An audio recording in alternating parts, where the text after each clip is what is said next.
Greetings and salutations from the Jamaica diaspora, Northeast United States. Greetings. It's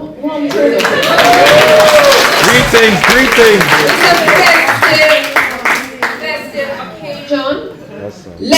I'm here, of course, to introduce a woman who needs no introduction, because those of us who believe in woman power knows Miss Lisa Hanna. Yes. However, before I introduce Miss Hanna, allow me to welcome you, Mr. Golden. On behalf of the entire Jamaica diaspora, Northeast United States, welcome, and we're excited to have you. Mrs. Golden, welcome to you. Miss Hanna, and of course, Dr. Angela Brownberg, welcome to you as well. And my good friend, Miss Delia Walker.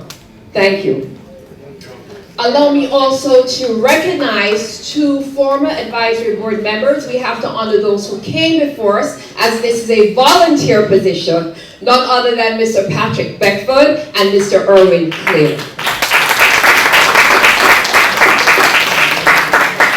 On that note, I'm here to introduce to you Miss Lisa Hanna, a mother, a wife, a politician, senior elected member of parliament, an advocate, entrepreneur, columnist, communication specialist, and crisis manager. Lisa Hanna is a respected and courageous political incaricum, a leader in the People's National Party, formerly served as the Minister of Youth and Culture, and is currently the Shadow Minister for the Ministry of Foreign Affairs and Foreign Trade. Ms. Hanna, as we know, is the former Miss Jamaica World, crowned in 1993. And I always like to amplify that as one of three, a four-term elected member of parliament for the constituency of Southeast St. Anne. A humanitarian, a thought leader, and a strong Jamaican woman. Lisa grew up from humble beginnings in Jamaica. She holds both a bachelor and master's degree in communications from the University of the West Indies. And as we're here at Medgar, let me just say the University of the West Indies is a premier tertiary institution in the world. On that note, ladies and gentlemen, members of the diaspora, brothers and sisters, welcome Miss Lisa Hanna.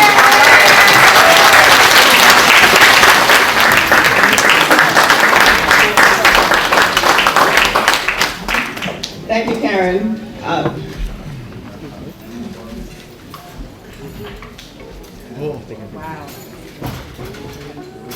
Leader of the opposition, Mark Golding MP and Mrs. Golding, Mrs. Sandra Golding. Chairman of the People's National Party, Dr. Angela Brown-Burke. General Secretary of the PNP, Dr. Dayton Campbell. Treasurer of the PNP, Mrs. Keisha Anderson, Ms. Keisha Anderson, co-chair of our International Commission and Diaspora Affairs Commission, Mrs. Delia Walker Huntington, got it right, Delia? Junior Shadow Spokesperson on Foreign Affairs and Foreign Trade, Mr. Christopher Henry.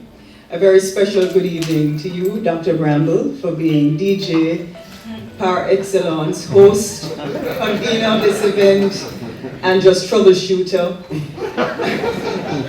Bishop, thank you for the cut and clearing at the beginning. The grand dam of American politics in the tri-state area, and I would dare say in the entire North America, because she led such an extremely important change at such an extremely important time in our history, Mrs. Una Clark. Other distinguished officials from the university, from the college, Medgar Evers College, and Jamaicans, Caribbean brothers and sisters, and of course, comrades! Yeah! One day, I can't hear you. Yeah! Comrades! Yeah! All right. I want to Sophia, before I begin my brief remarks, I want to just single out somebody because I don't know if he knows this, but it's important that he actually understands the role that he played in my life, even indirectly. He's here and he is Duncan Buchanan. Duncan Buchanan is the son of Danny Buck. And when I was going into Southeast St. Anne in 2007, Comrade Portia Simpson Miller assigned Comrade Danny Buchanan to take me into Southeast St. Anne. He was the person who did. So I really owe a tremendous amount of gratitude to the Buchanan family, particularly Danny Buck, because he cut and cleared the way.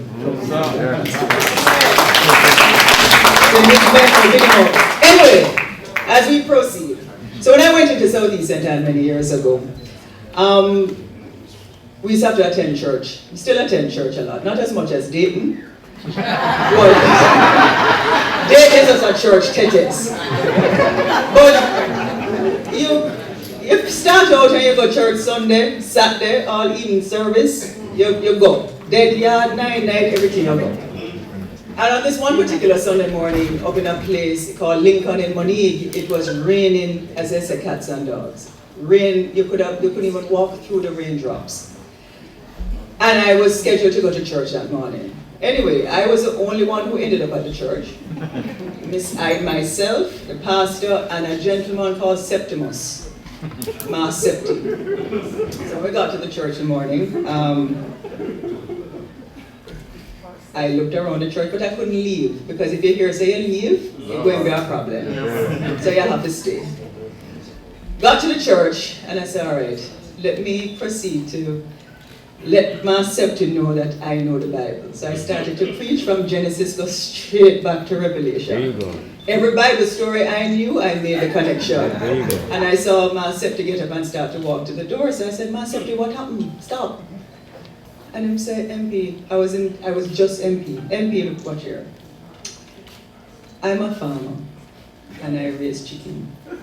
And if I throw corn on one fowl corn, you think they're going to give you a whole bag of feed one time? It'll take too long. So the moral of the story is this. You don't have to speak long to speak strong. So I am not going to be speaking very long to you this evening.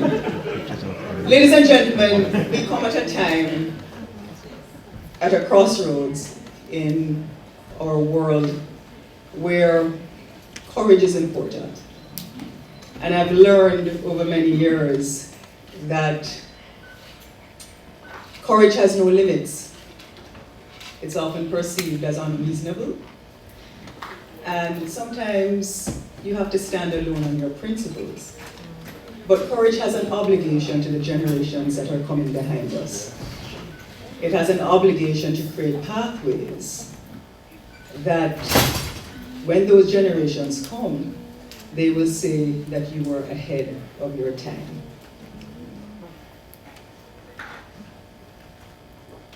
I believe strongly that Jamaica, there needs to be a renaissance in our leadership in our country. And that renaissance has to have some kind of urgent abandonment of ineffectual, tone-deaf approaches that just sprinkle our people with mediocrity and that confine them to immobile roots that don't give them alternative pathways to the visceral desire that they have to prevail. We're now celebrating 60 years, and time moves faster today than it did 10 years ago. And 10 years ago, I was a minister that was responsible for Jamaica 50. What I've realized, being in politics for a while, being in business for a while, and straddling different positions across those two realms, is that Jamaicans, and I would dare say young people across the region, have frustratedly tuned out to whether it is orange or green flavors of political stump allurement and just any kind of narrative of hope and change, True. especially because they have to choose between which bill to pay to have enough food to feed their families. True.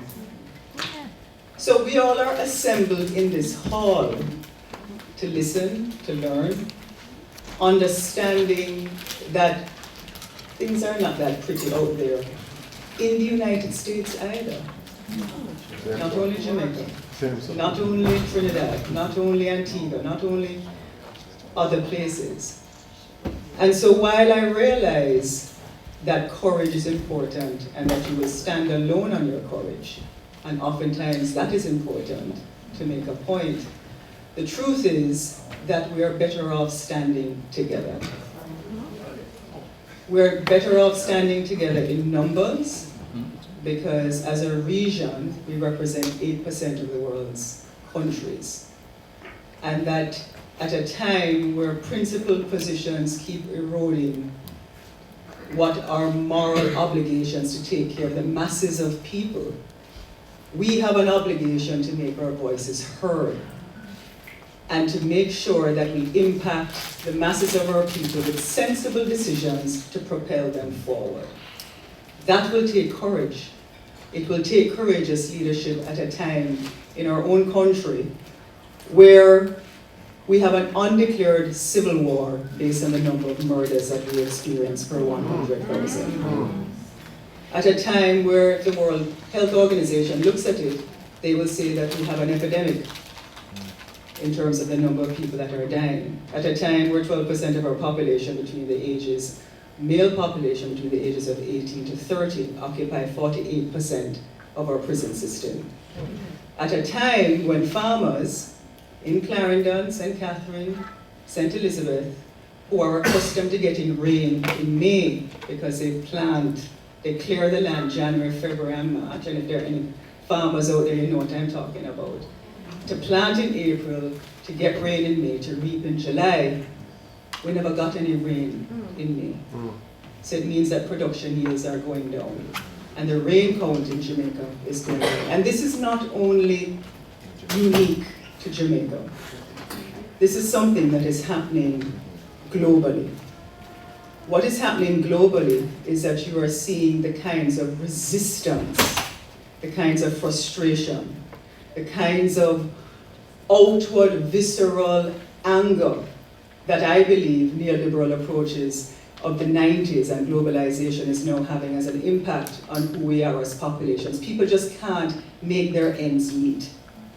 And we have to find a way as progressives to make sure that not only do we have that kind of social transformation, but that we give people and the generations, my son's generation, the Comrade son's children's generation, Dayton's children's generation, Keisha's children, all of your children and grandchildren, the kind of hope that they can believe in and that it's not cliche.